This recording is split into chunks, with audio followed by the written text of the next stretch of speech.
Bill here. Good morning one more time. Can I, first of all, get a motion to approve the minutes of the March 2nd, 2020 committee meeting? We have a motion by Supervisor McGowan, seconded by Supervisor Merlino. No, I'm sorry. Seconded by Supervisor.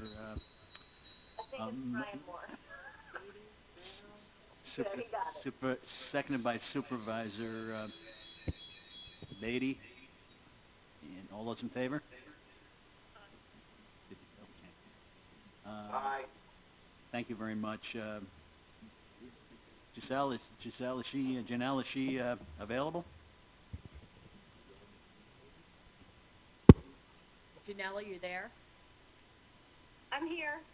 Great, Janelle. Why don't we start with action agenda number 1. All right, to request resolution to approve the filling of a full-time registered professional nurse position number 32. This position became vacant March 23rd due to a resignation. The position is a grade 19 and the salary is $47,523. This nursing position is obviously needed in our department and we are in continuous recruitment. The position is revenue generating based on insurance reimbursement. Wonderful. Can I get a motion to approve that? I see a motion by Supervisor Conover, seconded by Supervisor Beatty. All those in favor? Aye. Aye. Approved. Continue on, Janelle. Okay, my second request is to approve filling a full-time registered professional nurse position number 36. This position became vacant on March 12th due to termination. The position is a grade 19 and the salary is $47,523 and basically the same justification as above. Great. I see. Can I get a motion to that effect? We have a motion by Supervisor McGowan, seconded by Supervisor Conover. All those in favor? Aye. Aye. Approved. Continue on. All right, the third is to amend Resolution 143 of 2008 and 507 of 2016 to amend the agreement with Glens Falls Animal Hospital to increase the rates for euthanasia, cremation, preparation, submission, and shipping of our animal specimens to the laboratory for rabies testing, effective 3/1/2020 with automatic renewal unless there is more than a 5% rate increase or a 30-day written termination notice by either party. Glens Falls Animal Hospital is a vital resource in preparation and shipping of our specimens for rabies testing. These rates have been in place since 2016 and are reasonable due to the increased expenses and services rendered. Thank you. Can I get a motion to that effect? We see a motion by Supervisor Bruno, seconded by Supervisor McGowan. All those in favor? Aye. Aye. Continue on. All right. The next request is to create a new public health assistant position. It's a grade 10 with an annualized salary of $37,633. We worked hard with Human Resources and Civil Services, and I really appreciate their assistance with this. But this position will allow support to professional staff and increase our department's capacity to perform essential roles. Civil Service and Human Resources, like I said, have provided assistance and approval with the creation of this position. Can I get a motion to that effect, please? So you got to see a motion by Supervisor Beatty, seconded by Supervisor McGowan. All those in favor? Aye. Aye. All right, the next resolution request is a follow-up to that to approve filling up to 10 temporary per diem public health assistant positions. Grade 10, annualized salary $37,633, the prorated of $18.09 per hour. All health services staff is essential and will be utilized to meet our agency needs first. Depending on the required and ever-changing needs of COVID-19 response, additional resources may be needed. These positions are all per diem and temporary and will only be utilized if needed to maintain our essential functions within our department. Can I get a motion to that effect, please? I'll make that motion. Yes, that was Edna. Supervisor Frazier, thank you very much. Seconded by Supervisor Conover. All those in favor? Aye. Aye. Aye. Go ahead, Tammy. I'm sorry, we had a question from Supervisor Bramer. I missed that. I'm sorry. Supervisor Bramer. Thank you so much, Chairman. I'm totally in support of this. I had put up a question on YouTube Live for privilege of the floor, but I think it would be appropriate for me to ask now how the county health department is doing with our response and, just to describe what those additional resources are that may be needed in our county health department and what's the status around the county. Janelle or Ryan, be my guest. So, the reason this is a position, the qualifications for the position is completing 1 year of college. We're looking for maybe nursing students, public health students, but it's kind of open for college level students that would be able to help us with some of our scripted phone calls, would be able to help do some of the visits of our quarantines if needed, maybe help shuffle supply. I mean, it's kind of an ever-changing resource. It might be passing out masks at some point. It might be, being an extension of Office of Emergency Services. I'm just wanting to kind of have the provision to be able to stretch and grow as our response stretches and grows. Thank you. I can assure you that we're going to utilize every resource within our county and within our department before I start just hiring people, but I do need to have people on board that can assist with some of our professional duties that can be delegated to the non-professional parts of those tasks. Supervisor Bramer, do I see your hand up? Yeah, thank you, Chairman, for calling on me virtually. Janelle, do we have masks to distribute to residents? What is the status there? Not at this time, but if they were to become available or if the state recommendations would change or guidance changes, we just want to be in the position that we have the resources to be able to distribute what we need. And it wouldn't take a nurse at that point to do that. Great. Any questions on the part of anyone out there? Seeing none, continue on, Janelle. Okay, I also kind of just to put a follow-up note there that we have in health services a temporary health budget line, and we also plan to hire up to 10 as-needed per diem support staff utilizing existing civil service titles. We've worked with civil service, human resources, and the treasurer's offices to ensure that the system's already in place, and they have told me that I need no additional approval. I just wanted to kind of bring it to the attention. Again, we're not looking to hire people. If we have our resources, we're going to use them, but if we get stretched, we just want more people to be able to take messages and be able to handle scripts. Thank you, Janelle. Anything else? All right, my next resolution request is to enter a contract with HRI, or Health Research Institute, and New York State Health Department to accept grant funding for COVID-19 response for the period of, and actually it should read 3/16/2020 through 3/15/2021. So there is a mistake in your agenda. For the amount not to exceed $100,000.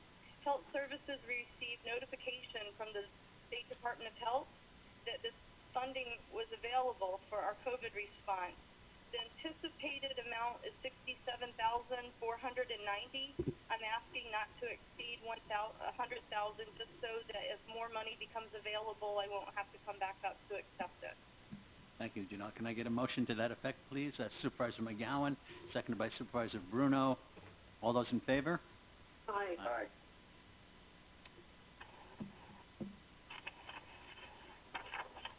All right, the next resolution request is to amend Resolution 215 of 2018 to provide authorization for the Director of Public Health to delegate authority to the Assistant Director of Public Health or next available senior administrative staff member in the event the Director is unavailable to perform essential public health roles. The original May 18th letter specified a person's name and a title. The name is the same, but the title changed. The updated verbiage will actually allow more flexibility depending on available administrative staff, And it'll also, because we're putting titles in there, not names, it'll be a little bit more broad in the sense of carrying year to year versus having to change when people change. Thank you. We have a motion by Supervisor Frazier, seconded by Supervisor Conover. Any discussion? All those in favor? Aye. We obviously we're living in very tenuous and trying times, and Janelle, do you maybe you and Ryan could maybe add some commentary to kind of where we're living today, where we're at, and any current situations that the board should be appraised of. Why don't you, Janelle, go? Why don't you go first, Janelle, if you have any comments. Well, I think Warren County's holding our own. I think probably one of the most important things we can do right now is talk to our people, be available to our people. Anybody and everybody that's called, we've been very responsive to. We've been able to return the call relatively momentarily, but certainly by the end of the day, we triage the best we can. We've altered our work schedule so that our clerical staff are supporting us on weekends and also from 8 to 6 in the evening, because we noticed a lot of our calls were between 4 and 6 as well. So we've kind of stretched and bent a little and got creative. That's also helping a little bit with social distancing. With our home care scenario, we have our nurses coming into the vestibule, working from home, trying to limit the exposure within the office and trying to keep people home as much as we can. We've been working with the hospital, we've been working with the nursing homes, we've been working with the schools, just trying to help fill gaps and help them address plans and help them get connected to the right people and the right resources. I think everybody within the community, including on the Board of Supervisors, has been incredibly supportive. We found very good support within departments, like Office of Emergency Services has certainly provided a lot of direct support to us, helping when there's a need in the community, or one of our partner organizations being able to make the request and try to get the supplies for them. And instead of our office having to manage all the ins and outs with that, they've kind of taken over a lot of that, which is much appreciated. Certainly, like the county attorney's office, the sheriff's department sent a lot of help and support with our quarantines, and assist as needed. And like I said earlier, our human resources, civil services has been great and wonderful. I think I've made myself open for all the department heads if there's questions or concerns within their own departments as to how COVID is affecting them, their staff, their families, encouraging them to reach out, and we are happy to provide training as needed. We're happy to provide information and guidance, what the latest thing is. The other thing we've been doing is monitoring all the latest guidance. Like yesterday, a document came out for pregnant women, so pushing that out to our OBGYNs. We got something on updates for dentists, pushing that out to dentists. I mean, we've been trying to stay on top of all the latest and greatest and making sure the partners and organizations that information affects get that information. We've been working with the hospital very closely to manage any concerns there. You know, I can say that there's a lot of really good working relationships within the community that are working. When school districts are having questions about, was this an exposure in their school or this, that, or whatever, they're picking up the phone, calling our cell phones directly, getting the information within a matter of seconds, so that they can get that information back out to their schools. So from a communication standpoint, which is usually the biggest downfall in time of crisis, I think that our communication is very good. We have all the key contacts. They have all of our contacts. I think our administrative support from Ryan and Tammy and Amanda and Christy and Samantha and anybody I missed upstairs has been absolutely phenomenal, as far as support and being able to help us, especially in ways of communicating to the press and things like that, because I think you'd rather your nurses talk to the public and let somebody else maybe talk to the press sometimes when you have to make that decision and triage a call. So all that help's been appreciated. I don't know, Ryan, do you have anything to add? Sure. I just, this is very much about frame of mind, and all of us, I think, have experienced a point in time where you have your aha moment, where you say, okay, the world is different, the regular rules that we abide by are out the window and there are new rules. Frame of mind is very, very important, and frame of mind is important especially for members of the public right now. The Post-Star, Kathleen Moore wrote a story about the individual who passed away in Schenectady, and it did kind of a rundown of the current cases in Saratoga County, Washington County, Warren County, Essex County. It just was sort of the regular daily update story that we've all been seeing. And we only, as you all know, we only have 2 positive cases. And I told Kathleen that we only have 2 positive cases. But I also told her, you know, you almost don't want to write that story anymore, because 2 positive cases when we were still doing public testing was something to take comfort from, and it was a sign that our public health professionals' response was working and working very well. And it did. Their process worked very well. But we're in a new world right now without the public testing, where in the old world 3 days ago, if you have symptoms and your doctor says you need a test, you're getting a test. Now you're not. You're not getting a test, so we don't know for sure whether you have it or not, and the professionals are not always for everybody doing all of the contact roundups and the quarantines that we were doing before. Those were the best tools we had in our tool bag to prevent the spread of the virus. We don't have those tools anymore. So I asked Kathleen to be careful about writing the story about 2 positive cases being a great thing, because it no longer necessarily, it could still be great, but you can't draw that same conclusion now, because there could be people out there that are sick, that are exposing other people that we're not tracking because of that lack of a test. So that is the main thing that we need to do right now, is we need to make sure that members of the public have that aha moment where they're changing their frame of mind and realizing that this is about fundamentally rethinking the things that we do day to day. It's not about going into hiding. It's not about having high anxiety, but it is about being very present in the moment and understanding the challenge and understanding our obligations to meet that challenge. That's why the county put out what we did, and thank you for supervisors for spreading that as much as you could, the talking points that we put out the other night on Sunday.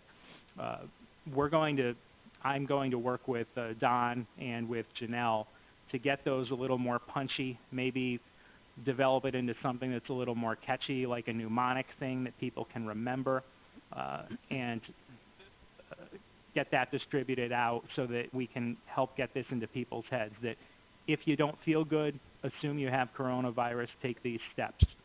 If someone who's a family member or a friend or a neighbor calls you and tells you that they're taking these steps, then keep yourself at home for 14 days.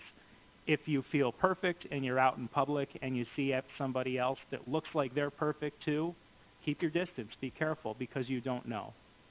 These are the things that people need to get into their minds.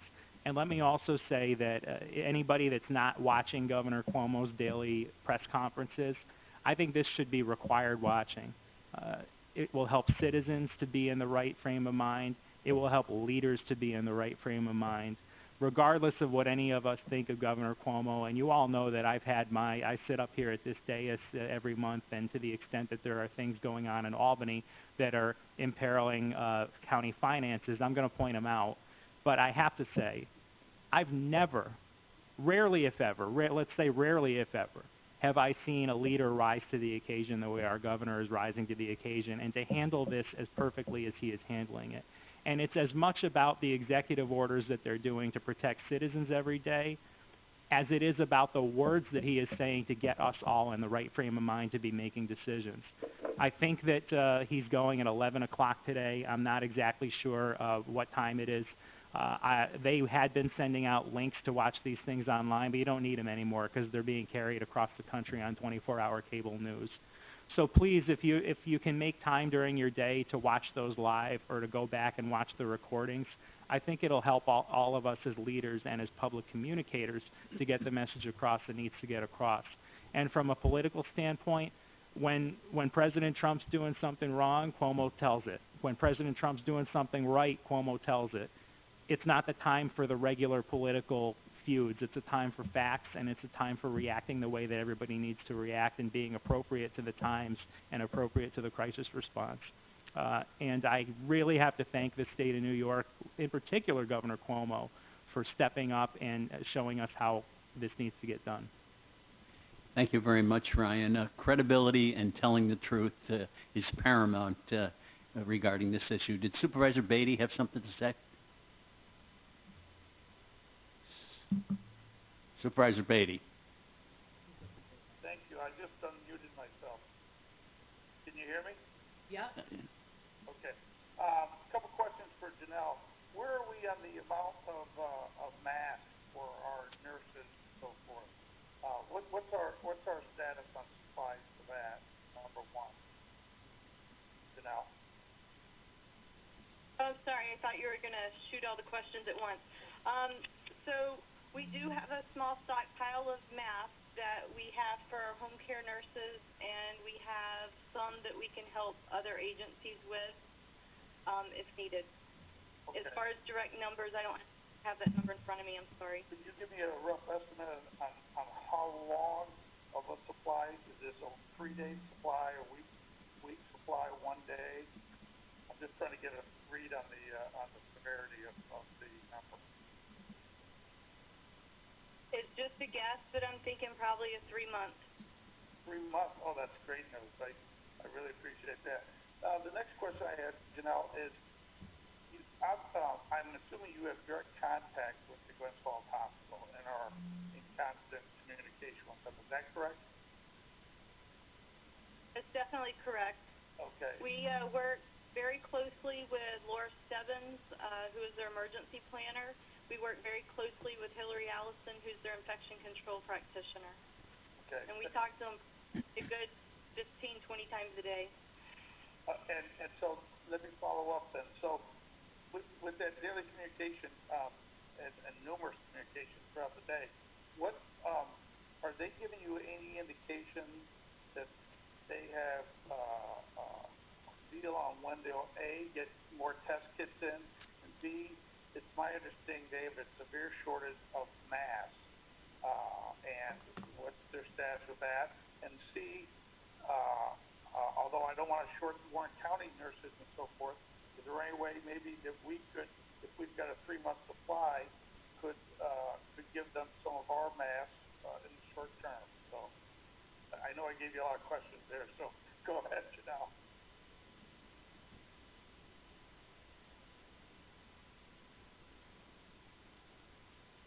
I mean, as strong partners, I mean, they haven't indicated to us that they are out of masks. I fired off a lot of questions to my contact this morning in preparation for a meeting this afternoon. So I'm still waiting for my data to get back to me. I told them that I needed it by this afternoon, so I don't have it right now. As far as where the hospital is, as far as I've asked for numbers like, you know, what's their current census, what's their capacity. The governor put out a directive yesterday that they have to increase their capacity by 50%. I'm asking them where they're seeing needs or gaps with regard to trying to address that. You know, working with Office of Emergency Services to try to help meet some of those gaps, you know, that are anticipated if, you know, they tell me what they need. I don't know. I mean, I guess I'm going to know more later this morning or before this afternoon because I was trying to prepare for a meeting this afternoon. I don't have all those answers right here, but a lot of what our communication back and forth is controlling exposures, controlling patients, controlling resources, things like that. As far as the swabs and the test kits, I mean, there's a national shortage of that. There's obviously a state shortage of that, and we are seeing no local resources. At the Board of Supervisors meeting on Friday, you know, we thought we had some false hope thinking that, you know, we could get some, but the powers that be were unable to kind of meet those needs, so we still have not received anything. And just to be crystal clear, since this has started, we have never received state assets or national assets for testing. We utilized what our providers already had at the time from the swab standpoint. So, you know, I mean, I have no estimate as to when we'll get more kits because I'm hearing that we don't have that many. I know they're rationing what swabs they still have, because we've had to triage, to meet the guidance for the sickest of the sick that are hospitalized and the most critical of healthcare providers, as far as trying to be able to screen so that they can work, and first responders. So from the testing standpoint, that's pretty much who's getting tested. Right. And, sorry, did I miss any of your other questions? I'm sorry. Yeah, I shot a lot of that. I'm sorry. I apologize for that. The status with the mask. Obviously, I know the test kits we restricted them now to just hospital employees and people that have already, we think are in the hospital and so forth. But the status with the mask, and I've been reading a number of articles. Obviously, there's a shortage on those. I guess what I'm saying is are you comfortable that Glens Falls Hospital is in a decent position with their supply of masks?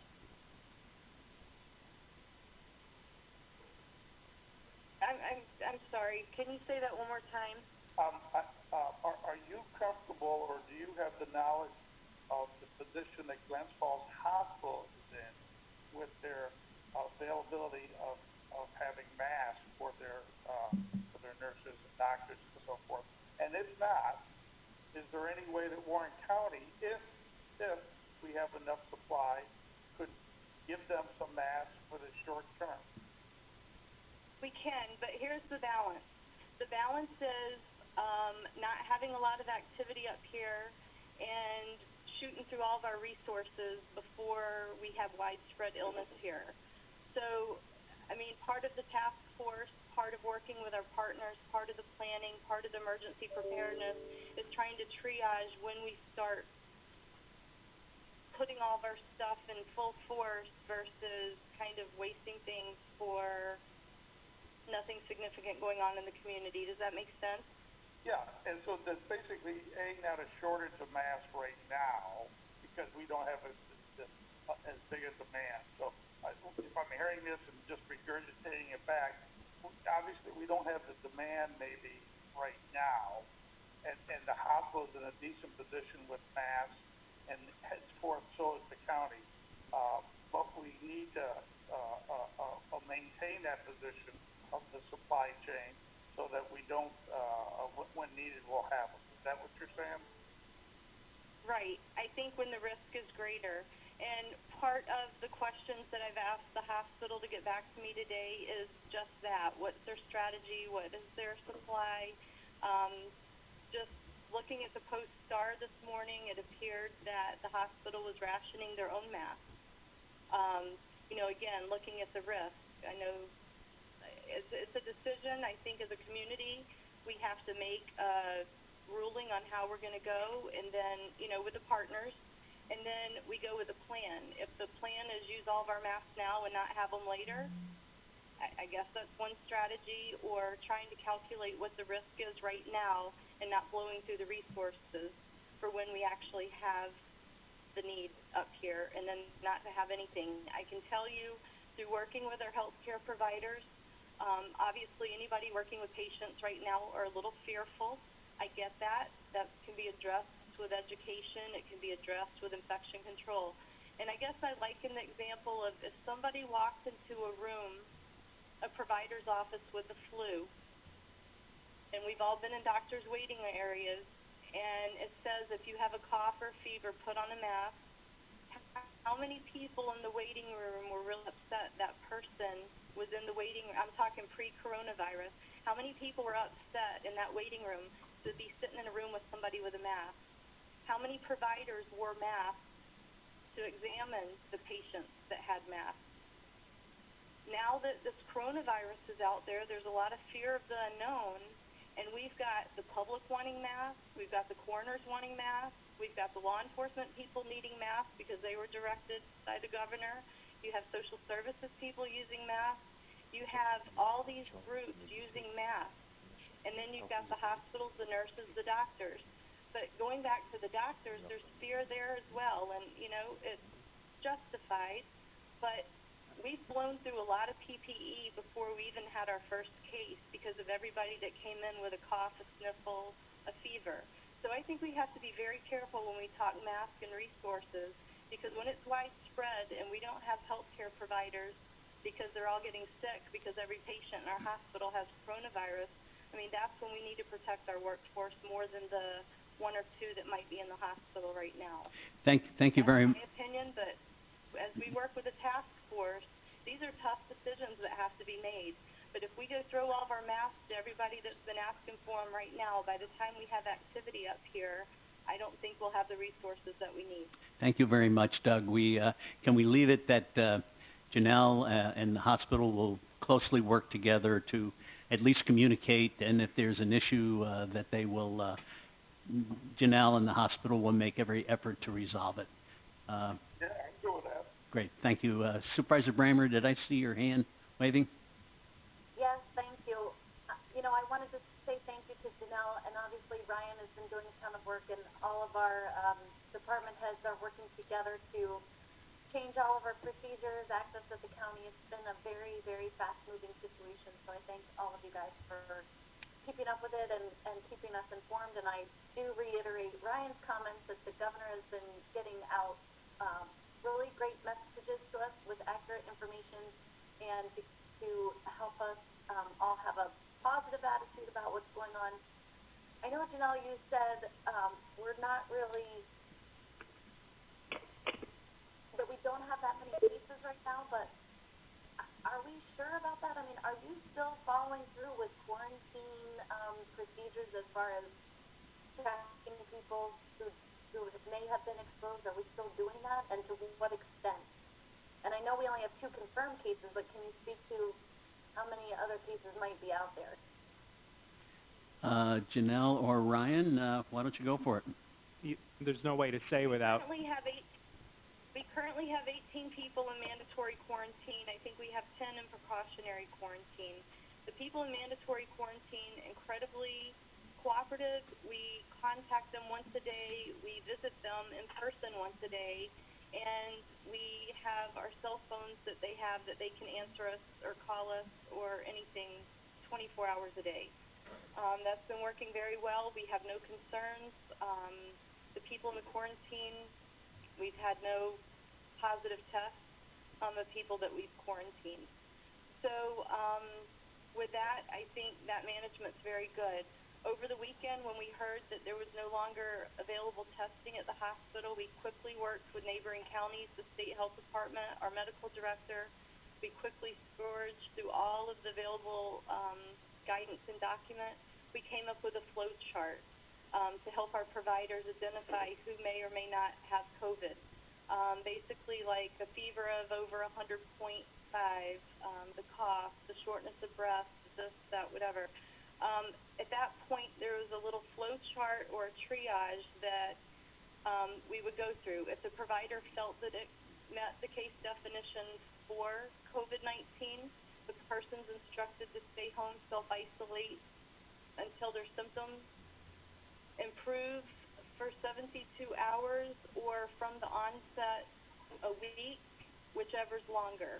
So technically, let's say if I have my symptoms for 15 days and then 3 days later my symptoms subside on day 15, I would not go back to work till day 18. Does that make sense? So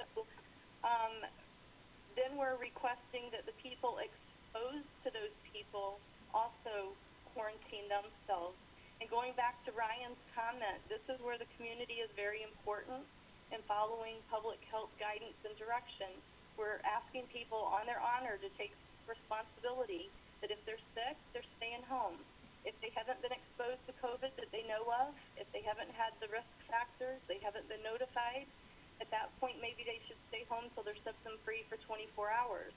But if we're suspecting COVID, they need to stay home for that longer period of time, and the people exposed to them need to stay home. As far as how much do we have in the community, I just saw something kind of in a county chat that for every 1,000 tests, there's about 1 that's positive. I don't really know how to quantify that in Warren County. We received the 2 positive tests that we all know about.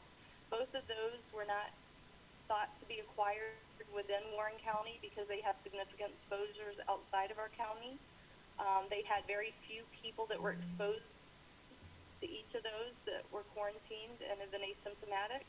I don't know. I'm sure it's running around our community, but if people have those symptoms, they need to self-isolate, take the responsibility to protect their neighbor, their friends, their family, and then their exposures need to take that same responsibility. If there's any questions, they should be reaching out to their medical providers. Public health will be happy to provide guidance for that.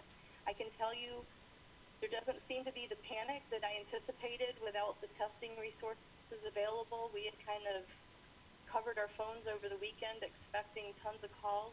We still had constant calls, but they weren't that I can't find tests. It was more the complicated issues of what to do in this situation or that situation.